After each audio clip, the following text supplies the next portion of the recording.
तो अगर मैं पहले आपको थोड़ा सा डायग्राम की हेल्प से समझा दूं, डायग्राम की हेल्प से यहाँ पे थोड़ा सा समझा दूं कि हमारा स्ट्रक्चर है क्या बैंकिंग सिस्टम का। तो देखो, मेनली अगर हम ब्रॉडली डिवाइड करना चाहें तो दो बैंक्स हैं। एक है शेड्यूल्ड कमर्शियल बैंक्स और एक है नॉन शेड्यूल्ड कमर्शियल बैंक। एक है नॉन शेड्यूल्ड कमर्शियल बैंक, ठीक है।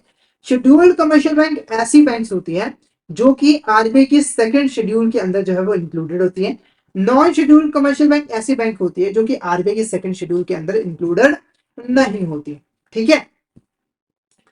आगे फर्दर इसको हम प्राइवेट फॉरेन कंपनी में डिवाइड जो है वो करते हैं, उन सभी के बारे में हम इस केस स्टडी में समझेंगे, ठीक है। तो पहला क्वेश्चन देखो, which of the following is not a requirement for a bank to be included in the second schedule of the RBI and be classified as schedule bank। यानी कि ऐसी कौन सी रिक्वायरमेंट है जो कि एक बैंक को फुलफिल नहीं करनी पड़ती, मतलब कि नहीं करनी पड़ती है आरबीआई के सेकंड शेड्यूल में एंटर करने के लिए, यानी कि एक शेड्यूल्ड बैंक इंडिया के अंदर बनने के लिए। पहला, the paid up capital and reserve fund must be at least 5 lakh. तो ये कंडीशन होती है, अगर कोई बैंक आरबीआई के सेकंड शेड्यूल में इंक्लूड होना चाहिए तो उसकी जो पेड अप कैपिटल है और रेज फंड है मिनिमम 5 लाख रुपए होनी चाहिए। उसके बाद scheduled banks are eligible to borrow from RBI at bank rate. अब देखो, अगर कोई शेड्यूल्ड बैंक्स है तो वो यहाँ पर आरबीआई से लोन वगैरह ले सकती है बैंक रेट के ऊपर। अब जिनको बैंक रेट का मतलब नहीं पता, तो बैंक रेट वो इंटरेस्ट रेट है जिसके ऊपर आरबीआई जो है अदर बैंक्स को, कमर्शियल बैंक को लोन प्रोवाइड करता है। साथ के साथ जो शेड्यूल्ड बैंक्स है वो क्लियरिंग हाउस के भी मेंबर बन सकते हैं। क्लियरिंग हाउस क्या होते हैं? तो बेसिकली जो हमारी इंटर बैंक ट्रांजेक्शन होती है, यानी कि दो या दो से ज्यादा बैंकों के बीच में जो आपस में ट्रांजेक्शन होती है, जो पेमेंट वगैरह करनी होती है, उसको क्लियर करने का काम क्लियरिंग हाउस जो है वो करता है। और इसको इसके इसके अंदर जो मेन भूमिका निभाता है वो हमारा आरबीआई जो है वो निभाता है, ठीक है। जैसे अगर ए बैंक ने एक चेक इशू किया है, ठीक है, और ये जो चेक था वो बी बैंक का था, मतलब कि जो इसकी पेमेंट है वो बी बैंक के अंदर जो है बी बैंक को करनी पड़ी है। अब आपस में इसको फंड्स को सेटलमेंट करना पड़ेगा। बी जो बैंक है वो ए बैंक से चेक की अमाउंट रिसीव करेगा, तो ये बीच में इंटरमीडिएरी का काम क्लियरिंग हाउस का होगा और वो आपस में सेटलमेंट जो है वो बैंकों की करवाएगी। तो जो शेड्यूल बैंक है वो क्लियरिंग हाउस का मेंबर बन सकते हैं। Schedule bank should maintain a cash reserve ratio with the RBI at the rate set by it. तो ये भी करेक्ट है। शेड्यूल बैंकों को एक कैश रिजर्व रेशियो जो मेंटेन करना पड़ेगा। A minimum deposit balance of 1 crore from general public and business. तो यहाँ पर जो हमारी जनरल पब्लिक और जो बिजनेस है उससे 1 करोड़ रुपए डिपॉजिट जो है उनके पास, बैंकों के पास होना जरूरी है। तो ये कोई रिक्वायरमेंट नहीं होती, तो option D is correct answer. यानी कि 1 करोड़ की कोई मिनिमम डिपॉजिट बैलेंस की रिक्वायरमेंट नहीं होती, तो ऑप्शन डी हमारे यहाँ पर करेक्ट आंसर जो है वो रहेगा। क्लियर है आपको यहाँ तक? एक बार चैट बॉक्स में जरूर बता दीजिए कि आपको यहाँ तक क्लियर है, और अगर आपको डाउट आता है तो आप चैट बॉक्स में मैसेज करके पूछ सकते हैं। All is clear?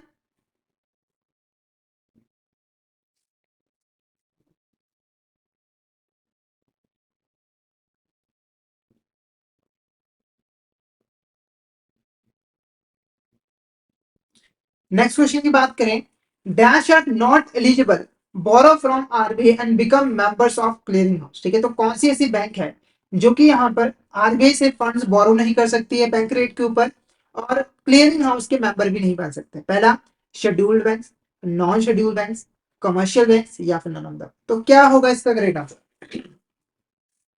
फटाफट से इसका करेक्ट आंसर बता दीजिए। इसका करेक्ट आंसर क्या होगा? फटाफट से बता, इसका करेक्ट आंसर क्या होगा? Scheduled banks, non scheduled banks, commercial banks या फिर नन ऑफ द।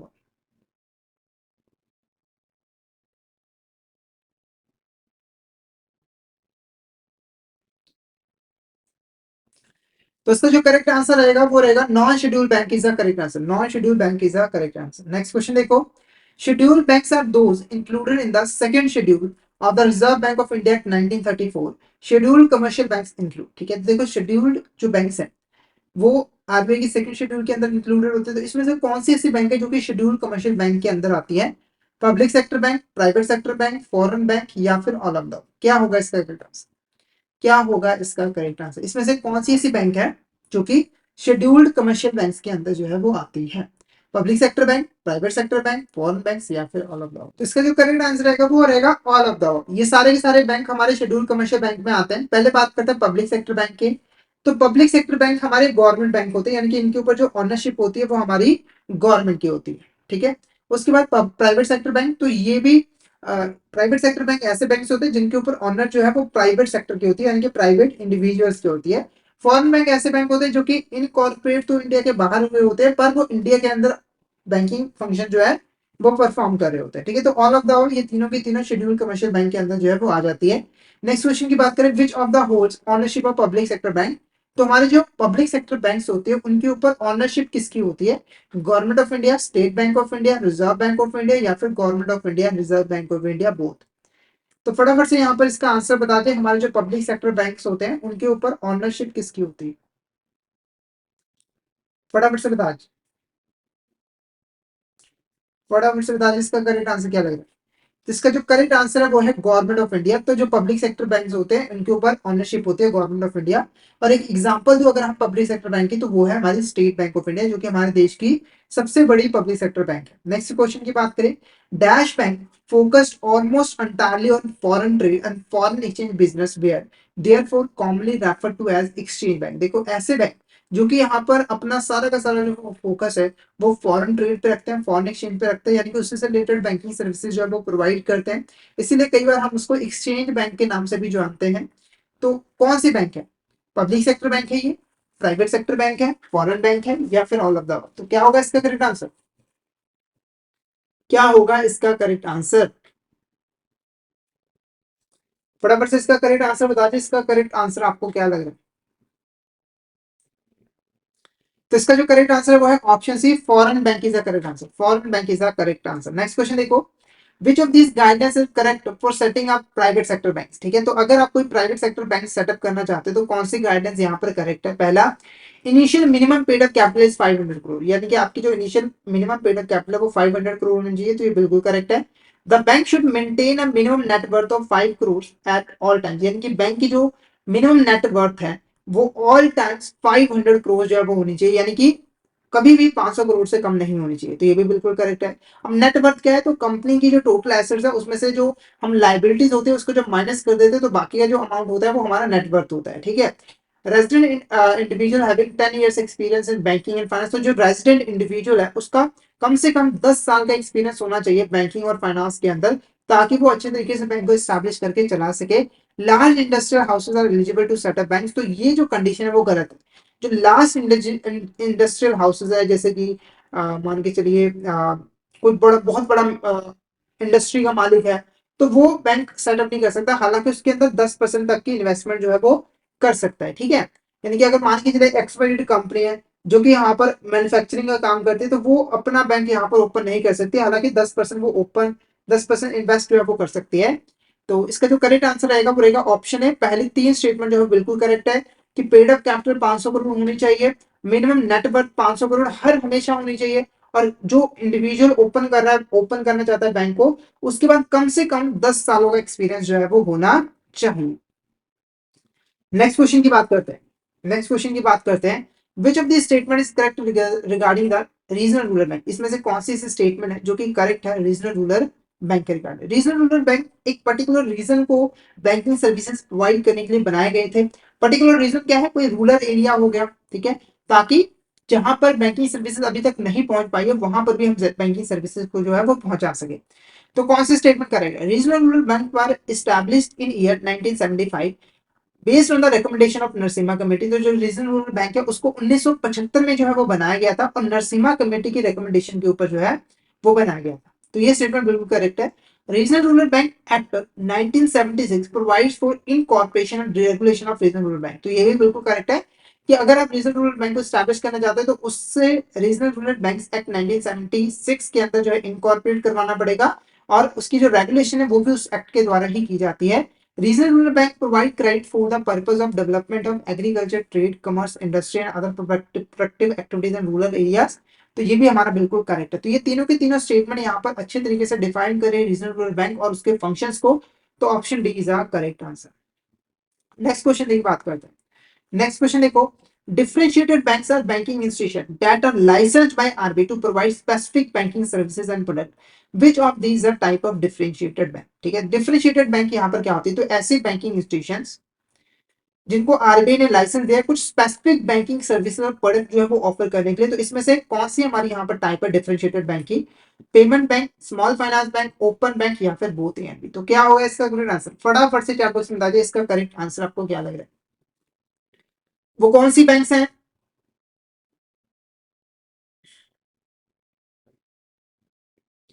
तो इसका जो करेक्ट आंसर रहेगा वो रहेगा option D, both A and B is the correct answer. Payments bank and small finance bank हमारा करेक्ट आंसर रहेगा। पेमेंट बैंक क्या है यहाँ पर देखो, payment bank specifically payment services provide करती है। जैसे कि अगर आपको कोई पेमेंट वगैरह करनी है, कोई फंड ट्रांसफर करना है, तो आप इस बैंक से यहाँ पर सर्विसेज जो है वो ले सकते हैं। ठीक है, तो ये मेनली यहाँ पर पेमेंट्स के साथ जो है वो डील करता है।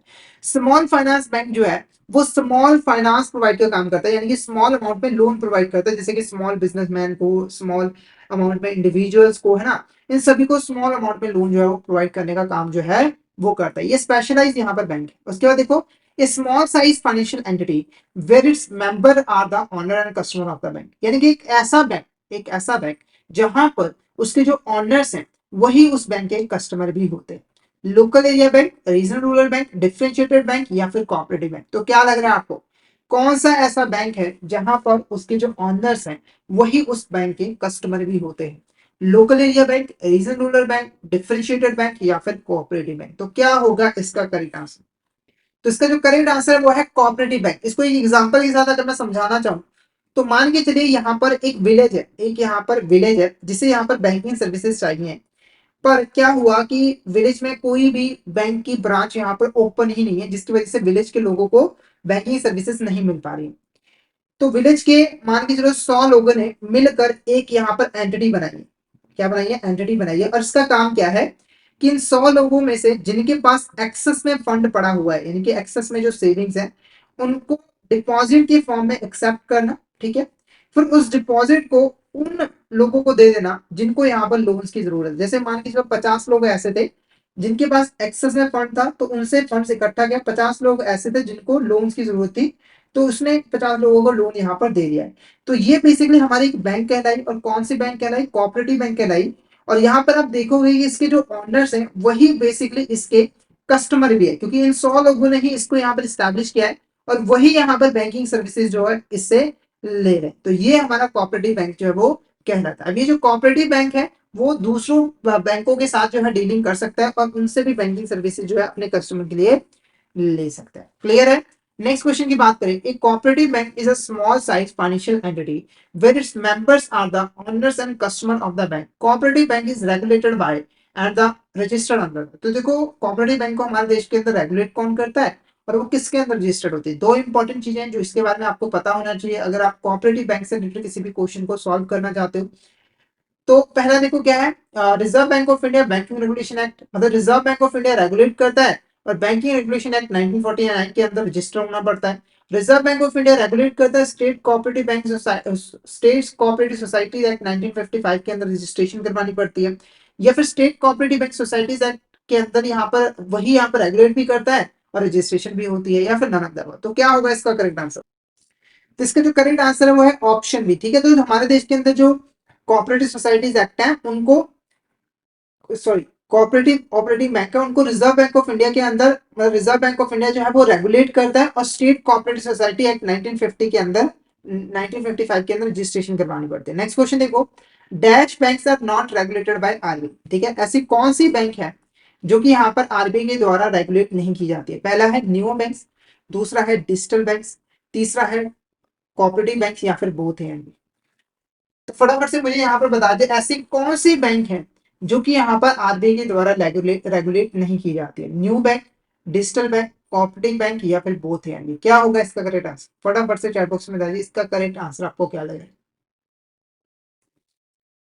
तो इसका जो करेंट आंसर है वो है नियो बैंक। नियो बैंक क्या होते हैं? देखो, नियो बैंक ऐसी बैंक्स होती है जिनकी कोई भी फिजिकल ब्रांच नहीं होती, जिनकी कोई भी फिजिकल ब्रांच नहीं होती है, बल्कि वो अपनी सारी की सारी जो बैंकिंग सर्विसेज है वो यहाँ पर ऑनलाइन इंटरनेट बैंकिंग के थ्रू ही यहाँ पे जो है वो प्रोवाइड करती है।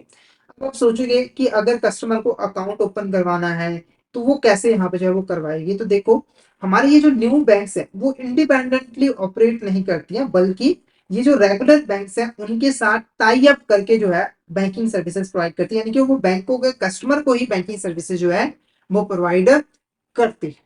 ठीक है, इसीलिए मतलब अब आप दिमाग में आएगा तो इसको कोई रेगुलेट क्यों नहीं करता? तो देखो, आरबीआई जो है वो डायरेक्टली इसको रेगुलेट नहीं करता है पर इनडायरेक्टली रेगुलेट करता है, क्योंकि देखो न्यू बैंक जिन बैंकों के साथ टाई अप करता है उन्हें आरबीआई रेगुलेट करता है, तो उसे अल्टीमेटली न्यू बैंक को भी इस बैंक के साथ डीलिंग करने के लिए आरबीआई के जो प्रोविजंस वगैरह उनको जो है वो मानने पड़ेंगे।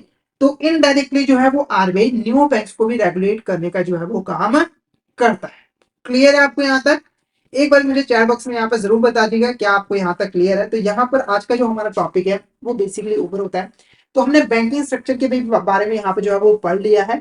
तो हमारे देश के अंदर बैंकिंग स्ट्रक्चर कैसा है, शेड्यूल बैंक और नॉन शेड्यूल बैंक, इनको हम दो कैटेगरी में डिवाइड कर सकते हैं। आगे फर्दर शेड्यूल बैंक को, जो हमारे शेड्यूल बैंक है उसको हम शेड्यूल कमर्शियल बैंक और शेड्यूल शेड्यूल कोऑपरेटिव बैंक में जो है वो डिवाइड कर सकते हैं। आगे फर्दर जो शेड्यूल कमर्शियल बैंक है उसको हम प्राइवेट, फॉरेन और पब्लिक सेक्टर बैंक में जो है वो कन्वर्ट, मतलब कि डिवाइड जो है वो कर सकते हैं। ये स्ट्रक्चर हमारे इंडिया के अंदर जो है वो पाया जाता है।